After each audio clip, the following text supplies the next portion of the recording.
નમસ્કાર, દૂરદર્શન સમાચારમાં હું જીગર ગઢવી આપનું સ્વાગત કરું છું. જોઈએ મુખ્ય સમાચાર. નકશીકામના ભાતીગળ, બેનમૂન સ્થાપત્યો, પોળોની સંસ્કૃતિ અને કોમી એકતાના સુભગ સમન્વય ધરાવતા 606 વર્ષ જૂના અમદાવાદને મળ્યો ભારતના પ્રથમ હેરિટેજ સિટીનો દરજ્જો. આંતરરાષ્ટ્રીય ફલક પર ખ્યાતિને પગલે સહેલાણીઓની સંખ્યામાં થશે ભારે વધારો. ત્રાસવાદના ખાત્મા માટે તેની આર્થિક કરોડરજ્જુ તોડવાની ભારતીય વ્યૂહરચના વિશ્વ નેતાઓને ગળે ઉતારવામાં સફળ રહ્યા પ્રધાનમંત્રી મોદી. આર્થિક પ્રગતિમાં અવરોધ બનતા ત્રાસવાદનો ફેલાવો કરતા દેશના બોયકોટ માટે પણ કરાયું આહવાન. ઇઝરાયલ અને જર્મનીના સફળ પ્રવાસ બાદ પ્રધાનમંત્રી સ્વદેશ પરત.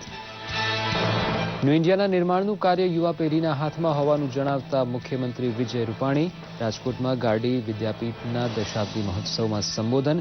મેક ઇન ઇન્ડિયા અને સ્ટાર્ટઅપ સહિત વિવિધ યોજનાઓ દ્વારા સ્વરોજગારીની તકો પૂરી પાડી યુવાનોના સર્વાંગી વિકાસ માટે વ્યક્ત કરી રાજ્ય સરકારની પ્રતિબદ્ધતા.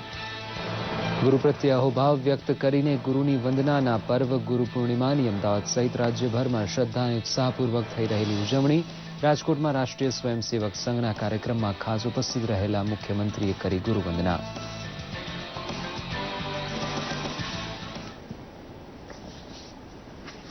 હવે જોઈએ સમાચાર વિગતવાર. 606 વર્ષ પુરાણી ધરોહર અને વર્ષોની મહેનતને અંતે અમદાવાદ શહેરને દેશની પ્રથમ હેરિટેજ સિટીનો દરજ્જો મળ્યો છે. પોલેન્ડના ક્રાકોવ શહેરમાં મળેલી યુનેસ્કોની 41મી બેઠકમાં અમદાવાદ શહેરને વર્લ્ડ હેરિટેજ સિટી જાહેર કરાયું. 606 વર્ષ જૂના આ શહેરને હવે યુનેસ્કો તરફથી ઘણા લાભ મળશે.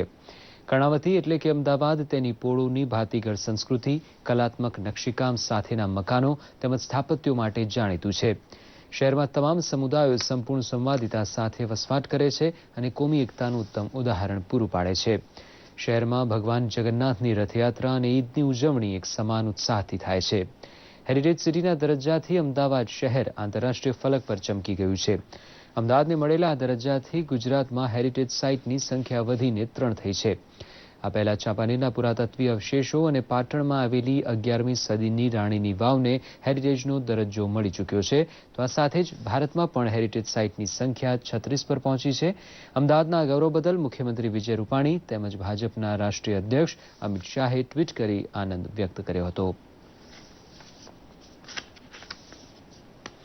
પ્રધાનમંત્રી નરેન્દ્ર મોદી ઇઝરાયલ અને જર્મનીની સફળ યાત્રા પૂર્ણ કરી સ્વદેશ પરત ફર્યા છે. અગાઉ હેમ્બર્ગમાં આયોજિત G20માં ભારતનો પ્રભાવ જોવા મળ્યો હતો. આતંકવાદ અને કાળું નાણું અને ભ્રષ્ટાચાર સહિતના પ્રશ્નોને પ્રધાનમંત્રીએ વિશ્વ સમક્ષ રજૂ કર્યા. સંમેલનના પહેલા સત્રથી જ પ્રધાનમંત્રી મોદીએ આતંકવાદ સામે લડાઈ પર ભાર મૂક્યો હતો. તેમણે વિશ્વના નેતાઓ સાથે આ અંગે વાત કરી હતી, જેના કારણે આતંકવાદ અંગે સંયુક્ત વક્તવ્ય જાહેર કરાયું હતું. સંમેલનમાં પ્રધાનમંત્રીએ કાળા નાણાં અને ભ્રષ્ટાચારના દૂષણ દૂર કરવા અંગે પણ ભારપૂર્વક જણાવ્યું. અગાઉ G20 સંમેલનમાં પ્રધાનમંત્રી મોદીએ બ્રિટનના પ્રધાનમંત્રી થેરેસા મે સાથે મુલાકાત કરી હતી અને ભારતના ભાગેડુ જાહેર થયેલા આર્થિક આરોપીને પકડવા માટે મદદની માંગ કરી હતી. પ્રધાનમંત્રીએ વિજય માલ્યા અને લલિત મોદીને ભારતને સોંપવાની માગણી કરી હતી. બંને નેતાઓએ ત્રાસવાદને ખાળવા માટે સહકાર ઉપર પણ વાત કરી હતી.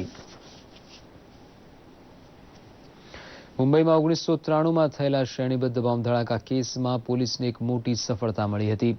આ મામલે નાસ્તા ફરતા ટાડા આરોપી કદીર અહેમદની બિજનૌરના નજીબાબાદથી ધરપકડ કરવામાં આવી હતી. ગુજરાત અને ઉત્તર પ્રદેશ એટીએસે સંયુક્ત રીતે ઓપરેશન પાર પાડીને કદીર અહેમદની ધરપકડ કરી હતી. મુંબઈ બ્લાસ્ટમાં હથિયારો પહોંચાડવામાં તે સામેલ હતો. ગુજરાત પોલીસ ટ્રાન્ઝિટ રિમાન્ડ પર તેને સાથે લઈ ગઈ હતી. ટાઈગર મેમણ દ્વારા મોકલાયેલા હથિયાર તથા વિસ્ફોટક જામનગરના દરિયામાં ઉતારવામાં કદીરનો હાથ હોવાનો આરોપ છે. મુખ્યમંત્રી વિજયભાઈ રૂપાણીએ જણાવ્યું છે કે ન્યૂ ઇન્ડિયાના નિર્માણનું કામ યુવાનોના હાથમાં છે અને યુવાનોએ ભારતનું ઉજ્જવળ ભવિષ્ય ઘડવામાં યોગદાન આપવું જોઈએ.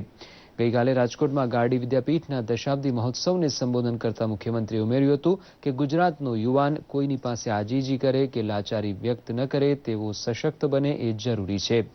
તેમણે ઉમેર્યું હતું કે સરકાર દ્વારા મેક ઇન ઇન્ડિયા, સ્ટાર્ટઅપ જેવી યોજના થકી સ્વરોજગારી સર્જનની તકો યુવાનોને પૂરી પાડવામાં આવે છે. મુખ્યમંત્રીએ જણાવ્યું હતું કે યુવાનોને વિકાસની તકો પૂરી પાડવા માટે રાજ્ય સરકાર કટિબદ્ધ છે. ગાડી વિદ્યાપીઠના સંચાલક ડીવી મહેતાએ જણાવ્યું હતું કે સંસ્થા દ્વારા 10 વર્ષમાં 10,000 કરતાં વધુ વિદ્યાર્થીઓની કારકિર્દીનું નિર્માણ કરાયું છે. મુખ્યમંત્રીના હસ્તે આયુર્વેદિક હોસ્પિટલનું લોકાર્પણ પણ કરાયું હતું.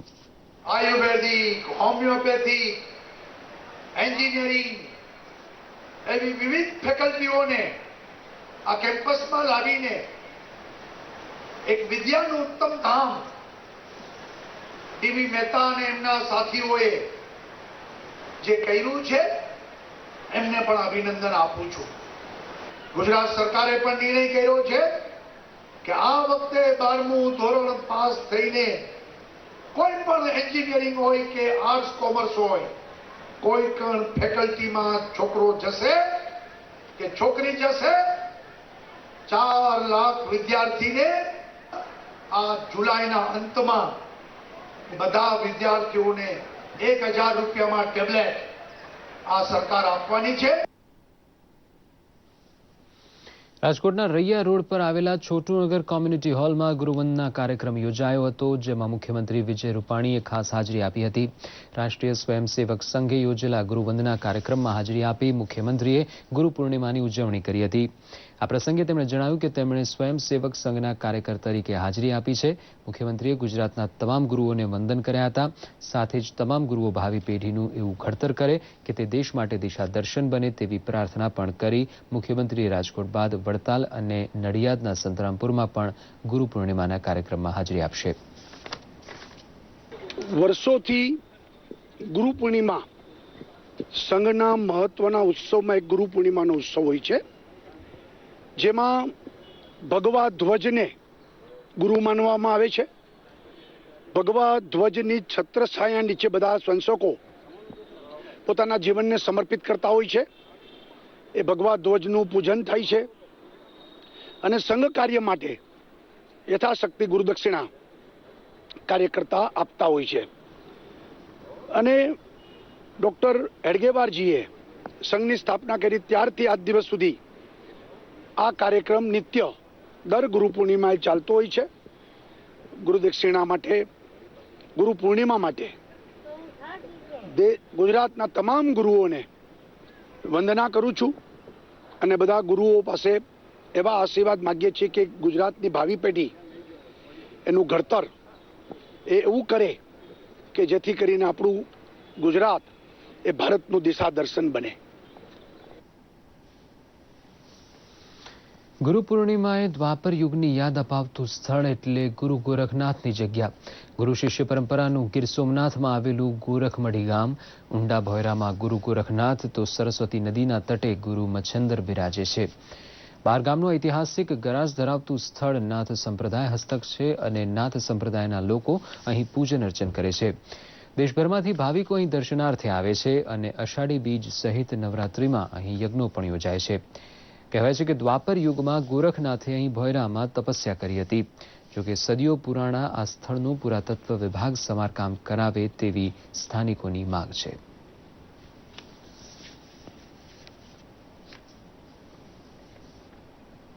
આપણે પણ આપણું જીવન નિયંત્રિત કરવું તો આપણે પણ કોઈ સ્વામી જોઈએ, અને એ સ્વામી એટલે આપણા સદગુરુ. એમ કહી શકાય કે દીક્ષા આપે ગુરુ અને દિશા બતાવી સદગુરુ. તો આ દિવસે બધા પ્રાર્થના કરીએ સોમનાથના સાનિધ્યમાં કે વ્યાસ પૂર્ણિમા, ગુરુ પૂર્ણિમાના અવસર ઉપર એ વ્યાસ જેમણે આખા જગતને એક દિશા બતાવી છે, તો એ દિશા બતાવનાર એ સદગુરુને વંદન. આપોઆપ પ્રેમ ના ઉપજે પ્રભુ ચાહે તો થાય, મનનો દીપક ગુરુ પ્રગટાવે તો પ્રજ્વલિત થાય. ભારતીય સંસ્કૃતિમાં ગુરુનું એક આગવું મહત્વ રહેલું છે. ગુરુ શિષ્યના સંબંધ વગર ભારતીય સંસ્કૃતિ અધૂરી છે. સંસારમાં લાખો દાની છે, પરંતુ સદગુરુ જેવું કોઈ દાતા નથી અને સદગુરુની કૃપા વિના હરિમિલન સંભવ નથી. આજે અષાઢ માસ પૂર્ણિમાના દિવસે સમગ્ર રાજ્યમાં ગુરુ પૂર્ણિમાની ભવ્ય ઉજવણી થઈ રહી છે. ત્યારે વર્ષોથી ચાલી આવતી ગુરુ શિષ્યની પરંપરા પર જોઈએ અમારો ખાસ અહેવાલ. શ્રી ગુરુ મહારાજ કી જય. વંદૌ ચરણ સરોજ ગુરુ મુદ મંગલ આગાર, જેહી સેવત નર હોત હૈ ભવ સાगर से पार. गुरु के सुमिरन मात्र से नाशत विघ्न अनंत, तासे सर्वारंभ में ध्यावत है सब संत। गुरु शब्दમાં જ ગુરુનો મહિમા સમાયેલો છે। આરંભનો અક્ષર ગુ એટલે અંધકાર અને રૂ એટલે પ્રકાશ। શિષ્યમાં અજ્ઞાન રૂપી અંધકારને દૂર કરી જ્ઞાન રૂપી દીપક પ્રગટાવનાર ગુરુ એક જીવન શિલ્પી મહાપુરુષ છે। પરમાત્માને શોધવા માટે કોઈ કૈલાશ, કાશી કે કાવામાં જવાની જરૂર નથી। પરમાત્મા ત્યાં જ છે જ્યાં સદગુરુનો વાસ છે। ગુરુ પોતાના આચરણ દ્વારા શિષ્યની જિંદગીનું ઘડતર કરે છે।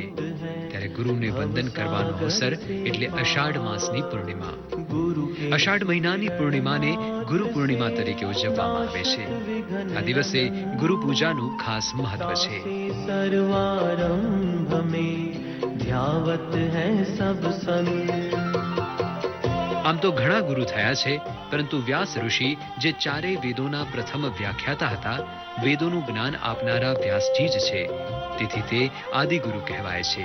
તેથી ગુરુ પૂર્ણિમાને વ્યાસ પૂર્ણિમા પણ કહેવામાં આવે છે।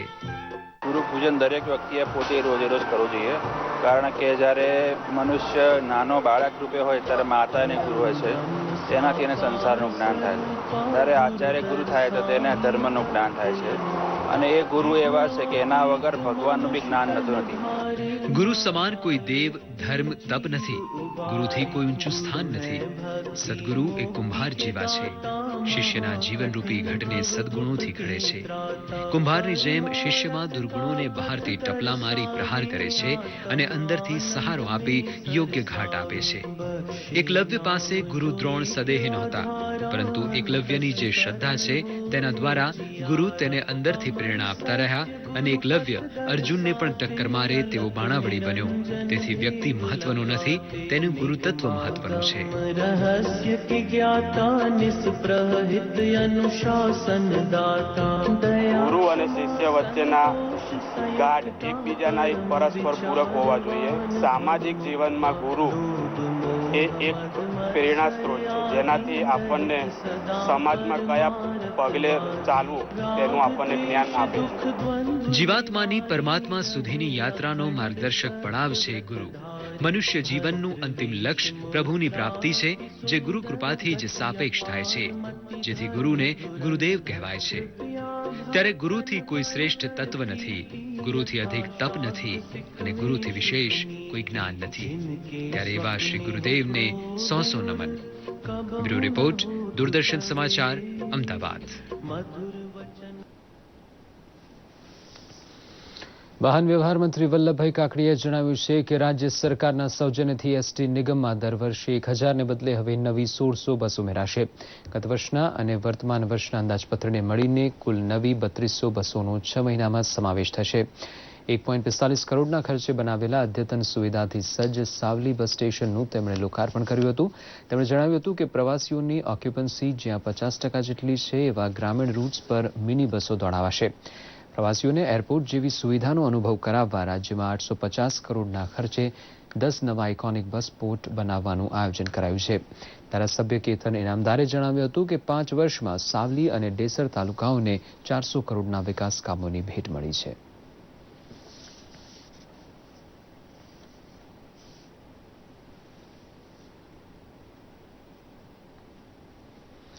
નાના મોટા ઝઘડાને કોર્ટમાં લઈ જવાની મનોવૃત્તિને કારણે અદાલતમાં કેસનો ખૂબ ભરાવો થયો અને ચુકાદો આવતા વર્ષો લાગે છે। ન્યાયતંત્રનો વાંક કાઢવામાંથી ઊંચો આવતો નથી તેવા વર્ગને લોક અદાલતના ફાયદા સમજવાની જરૂર છે। રાષ્ટ્રીય સ્તરે એક સામટે યોજાયેલી લોક અદાલતમાં ગુજરાત પણ સામેલ થયો। જામનગરમાં લોક અદાલત યોજાઈ હતી। ન્યાયતંત્ર પર પડતર કેસનું ભારણ ઘટાડવા માટે યોજાયેલી આ લોક અદાલતમાં સમાધાન માટે 13,884 કેસ રજૂ કરવામાં આવ્યા હતા। ક્રિમિનલ, રિકવરી તેમજ અકસ્માતના કેસના સમાધાન માટે મોટી સંખ્યામાં પક્ષકારો ઉમટી પડ્યા હતા। સમાધાન માટે રજૂ કરવામાં આવેલા કેસમાંથી ઘણા કેસનો નિકાલ થયો હોવાની માહિતી મળી હતી, તેમજ પક્ષકારોએ લોક અદાલતોના પરિણામથી સંતોષ વ્યક્ત કર્યો હતો।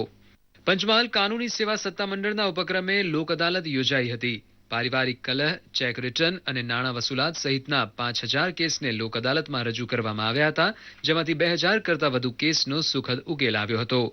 લોક અદાલતને કારણે અનેક કેસોનો નિકાલ થાય છે, જેને કારણે ન્યાયતંત્રમાં પડતર કેસોનું ભારણ પણ ઘટી રહ્યું છે. નેગોશિયેબલ ઇન્સ્ટ્રુમેન્ટ એક્ટના ચેક ડિસઓનરના કેસો, ક્રિમિનલ કમ્પાઉન્ડેબલ કેસીસ, અકસ્માત વળતરના કેસો, ફેમિલી મેટર્સ, LAR કેસીસ, આવા તમામ જુદા જુદા કેટેગરીઝના 5000થી વધારે કેસો આજે સમાધાન સારું હાથ ઉપર લેવામાં આવેલ છે. આ લોક અદાલતથી પક્ષકારો તેમનું વૈમનસ્ય ભૂલીને પરસ્પર સમાધાનથી તેમના કોર્ટ કેસોનું નિરાકરણ લાવી શકશે. કેન્દ્ર શાસિત પ્રદેશ દીવમાં પણ આવી જ રીતે લોક અદાલત યોજાઈ હતી, જેમાં 12 જેટલા કેસ રજૂ કરવામાં આવ્યા હતા, જેમાંથી 9 કેસનું સમાધાન થયું હતું. એટલે ટોટલ 12 કેસીસમાંથી 6 કેસીસનું સંપૂર્ણ રીતે સમાધાન થઈ અને ડિસ્પોઝ કેસ થયા છે. જો કે અહીંયા કેસનું પ્રમાણ બહુ જ ઓછું છે, તેમ છતાં પણ કેસીસ જે આવે છે એને એડવોકેટ મિત્રો, લોકો અને અમારા જજ સાહેબ એનું સમાધાન કરવા માટે ખૂબ સારો અને સૌજન્યપૂર્ણ રસ દાખવે છે. લોક અદાલતને કારણે પક્ષકારોના સમય અને નાણાંનો વ્યય થતો બચે છે. દૂરદર્શન સમાચાર, અમદાવાદ. અને આ સાથે જ આ સમાચાર બુલેટિન અહીં સમાપ્ત થાય છે. નમસ્કાર.